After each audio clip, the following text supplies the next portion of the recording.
รายการ About Time ในครั้งนี้มีแขกคนสำคัญเป็นคุณแม็กซิมิเลียนบูเซอร์ผู้ก่อตั้งแบรนด์ MB&F ซึ่งเดินทางมานำเสนอผลงานชิ้นล่าสุด Horological Machine No. 8 Mark I ด้วยตนเองและยังตอบทุกคำถามของเราเกี่ยวกับการเติบโตของแบรนด์ความเปลี่ยนแปลงของตลาดและผู้ซื้อแถมยังเผยถึงเรื่องผลงานชิ้นต่อไปที่จะเปิดตัวในช่วงปลายปีอีกต่างหากไปฟังทุกเรื่องจากคุณแม็กซ์กันเลยครับสวัสดีครับAnd welcome to Bangkok. Thank you. Today we are at the PMT Dial Glass Siam Paragon Boutique. And this is my first time back in 4 years. It is. Since, of course, there was the pandemic in the meantime. And so I'm super happy to be here. And this is actually the first time you see the new shop-in-shop, it was actually the first. It was the first in the world with the new architecture, the new concept. Right. And I'm discovering it while I'm sitting down here. And so it was a very big step for us. We didn't have an architectural concept. Right. I mean, we're a very artisanal brand. We doesn't think of that sort of thing. Mm-hmm. And at some point we started having our retail partners saying, we want to give you more space. We want to open boutiques, etc. Mm-hmm. And we were like, oh, now what do we do? And we had to think of how do we do an art gallery, because we think art gallery, which presents mechanical art, and that mechanical art can be watches or other things.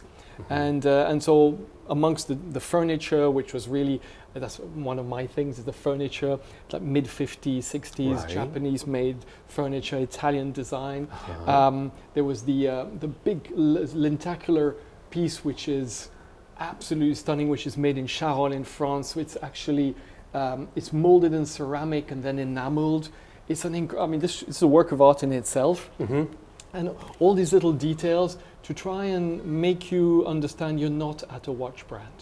If we go to the other locations around the world, we will see this architecture. So Mad Gallery in Dubai, the new MB&F lab in Taipei, the MB&F lab in Singapore, the soon-to-be open MB&F lab in Rodeo Drive, and the other one in Silicon Valley. We'll have that. And the last one, which will be upgraded, is our own Mad Gallery in Geneva, which is still an old concept, which will be done this autumn. I see. So yeah, they will. You can start seeing that a little bit around the world. But I heard that you also moved into a new production facility just outside of Geneva, or is it still within Geneva? It's within. I mean, Geneva's grown, so it's still Geneva. It used to be a little village called Carouge, which was actually owned by the Italians, the Sardes, in 200-300 years ago, in the middle of there. And it's very quaint. And we found this old 1907 house, and we completely refurbished it over 2 years. And now the whole team is in it, and we call it the Mad House. So there's Mad Gallery, Mad Editions, Mad House. And it's like working at home, because it's like an old home. It wasn't home de facto. I saw some pictures. I haven't been there. And you've got this mix, exactly who we are. It's a mix of vintage, beautiful, artisanal objects with crazy, wacky, innovative ideas. So the house looks like this old little castle, and when you go in, it's in our weird world with all our crazy stories, and I think we all feel at home. I see. Do you think the Thai market has changed for you? For sure. In terms of demand for sure, but are you selling to the same people as before? Are you selling to the new faces? For the better part of 10 years, I would come here once a year and meet always the same customers who became very good friends, who were the very few people who more or less understood what we were trying to do and loved it and had the means. And so there's always a little group of fans. Since the pandemic, that group has multiplied by 10 or 20. And I'm going to meet this evening all sorts of new faces of people who over the last 2-3 years have managed to acquire a piece. And I love it because, actually I've got one of our issues is that we want to be fair. And being fair is to first thank the people who were for us there when it was very tough. In terms of allocation? In allocation, exactly. So the original clients always have first allocation. But now my problem is that the original clients now are hogging everything. They're like, I want everything. They're like, no, you can't have everything. But please leave a few pieces for some new customers. Most recently, you introduced the HM8 Mark II. And okay, it looks fantastic in both colorways. I also like it in green, despite me not being a green person. But I have a question about the carbon. Macrolon. Sorry, one more time. That's why I'm here. Macrolon. Macrolon. Okay. What is it actually, and why is it proprietary? Did you develop it, or did you kind of find it, discover it, or? So Macrolon is the name in the 70s of what was considered the higher end plastic, which was polycarbonate. Okay. And so in the 70s, if you remember, no, you're too young, there was a lot of plastic was high end. And there were all the colors and all the shapes, and we could do stuff with plastic that we couldn't do with metal.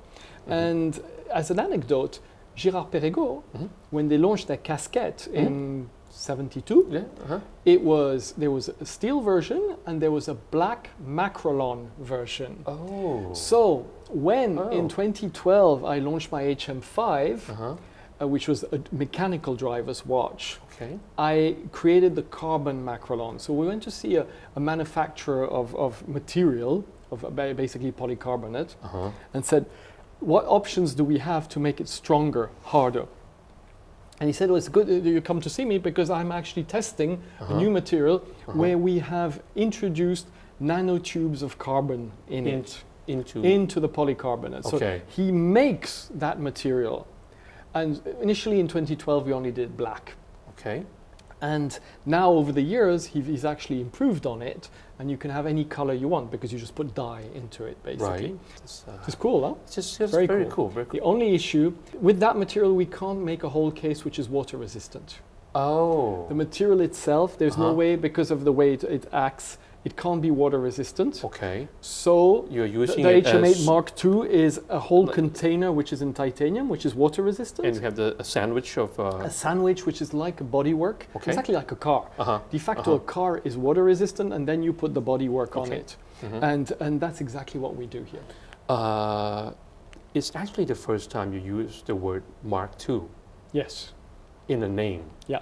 I wonder why, because in the past you always call maybe a HM3 this and that, for example, but for the HM8 you go with Mark II, which is is it a car thing or? It is a car thing. It's a car thing, right? Of course, a car thing. The Jaguar Mark II, and so it's something which was not only a car thing, but it's reality. The movement of HM8 Mark II is exactly the same movement as HM8 original of 2016, 7 years ago.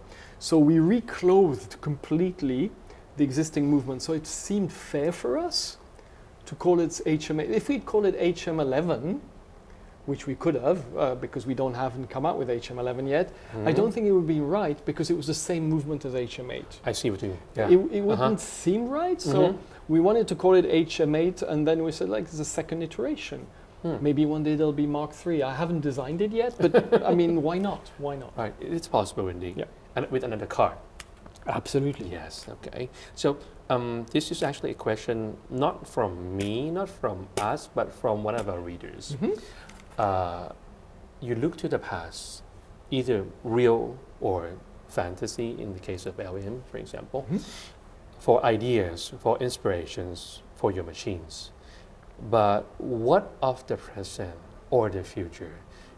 Do you see an idea or a concept that you like enough to design a machine, well, particularly the HM, around it? This year is our 18th anniversary. I mean, we're 18 years old, MB&F. So we can finally drink and drive. We're not together. But we've come at a certain age of reason. So you're going to see, for example, at the end of the year, HM11, which has been inspired by something which is not from my childhood, but from my adulthood. So I'm finally growing up. I don't know if it's a good or a bad thing, but I'm finally growing up. And so you're seeing different passions and interests of mine which I developed later in life, and that I actually introduced into HM11, which will be unveiled normally mid-November. Let me ask you also about collaboration, because in the past we used to see a lot of pieces that you worked with Lepe, worked with Kurt, and the other companies. Do you still do that nowadays? Definitely do. the rhythm has gone a little bit down Okay. because with Lepe we were churning out 2 new clocks a year, Okay. and now Lepe is very, very successful. Yeah. And so I'm very happy for them. Therefore, they're creating clocks on their own. They're Right. doing clocks for other big brands, etc.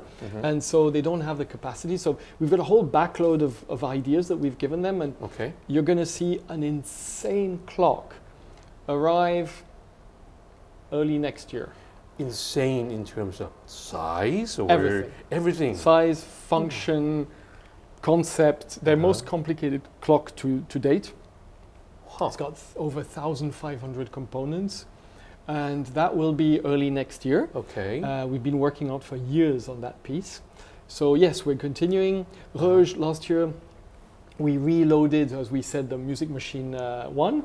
Okay. We've other projects going on, and so and there are other projects where I have designed mechanical sculptures, but don't give time and don't give music, but do other things, which I'm working with different other manufacturers' brands Okay. to come to life, but they're also going to take a few years. I've been telling on social media that I've designed this really cool espresso machine, and now we're in talks with an Italian manufacturer, super high-end, who's really Okay. interested. I've designed an insane loudspeaker, which we're working with the highest level Swiss manufacturers to do. So anything which is a mechanical, 3D mechanical art object, I'm interested in bringing my little world into it. That's cool. That's right. And you worked also with Bulgari and Emmanuel Tapeng for the different Flying T. versions of the Flying T. So how did that work out for you? I mean, in terms of response from the market. That's actually not a question I often wonder to myself. The interesting part is how did it work out to work with these people? Meaning, Okay. a tiny little artisanal brand like ours, which crafts 25 watches a month by hand, working with a monster like Bulgari, I was terrified. It was honestly probably one of the greatest collabs of my history.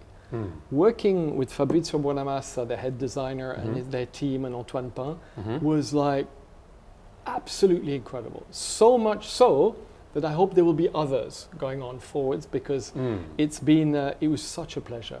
Working, it was really interesting. Then you go from Bulgari, which is Huge. an incredible company, and then you go and work with a young creator who only does pièces uniques, Emmanuel Tarpin. Right. And that was also similarly super interesting, completely different, of course.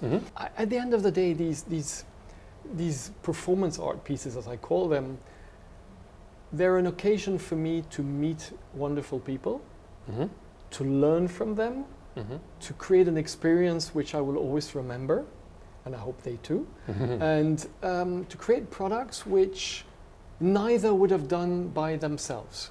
Okay. So right. you take the Bulgari Allegra Flying T. I don't think Bulgari would ever have created a Flying T like that with the flying tourbillon, and they do ultra slim watches, and we do this dome. So I don't think it would have been in their nature. Putting the Allegra concept on our Flying T is not something I would have thought of. Boom, we create something. We create a child which is of the DNA of both parents, and that is something I really enjoy doing on top of creating my own pieces. Right. So it's something which will continue. Yeah, definitely. And you are already having another child this week, I heard.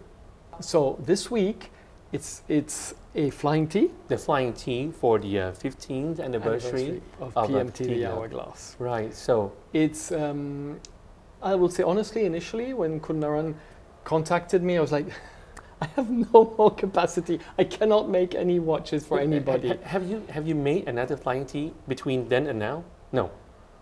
I mean, like a special version between the top end version and no. Okay. And no, but the demand came from long back. I mean, luckily it didn't come 3 months ago and say let's do something. It's been planned for years. And so initially I was like no, and then I said okay. That get together of PMT the Hourglass was 15 years ago. We were the very first independent they carried 14 years ago. I have to do something. Right. And therefore I chose the Flying T because it's the most emotional piece I've ever created. That piece I'm seeing right there. So this piece was created specifically for the 15th anniversary. There will only be 5.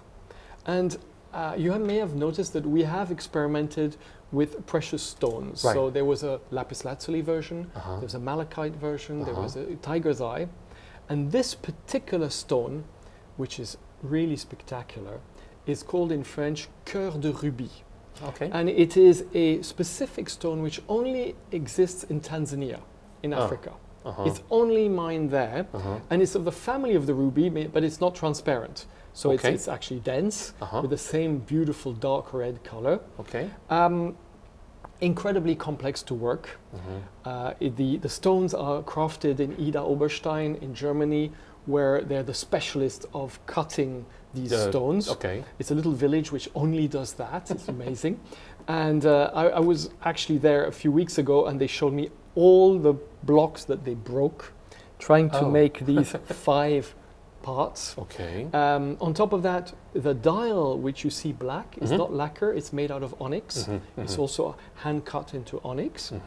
And the beauty, that all stones have, people give them values or philosophies or strengths. Every stone has got its different feature. So Cœur de Rubis is known for 2 things. Okay. Courage. Good. And joy.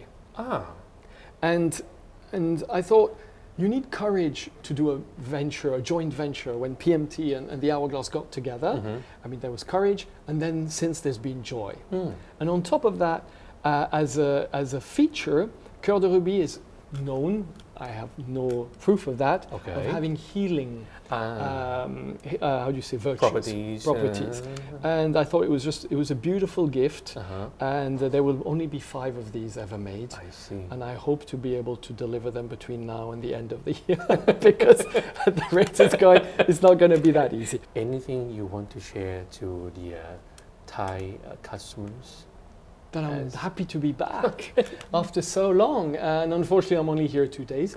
I would love to see more, how do I say, more events which are towards the public. I think Thailand and Bangkok particularly could have their Dubai Watch Week. So one day I dream there will be a Bangkok Watch Week or something like that. I mean, there are so many watch lovers here. That's my bottle that I'm throwing to the sea. We'll see if something happens of that, because it would be fantastic. Thank you so much for your time. Thank you. And we'll be meeting each other again during the course of the year. Looking forward. ขอบคุณครับ Thank you.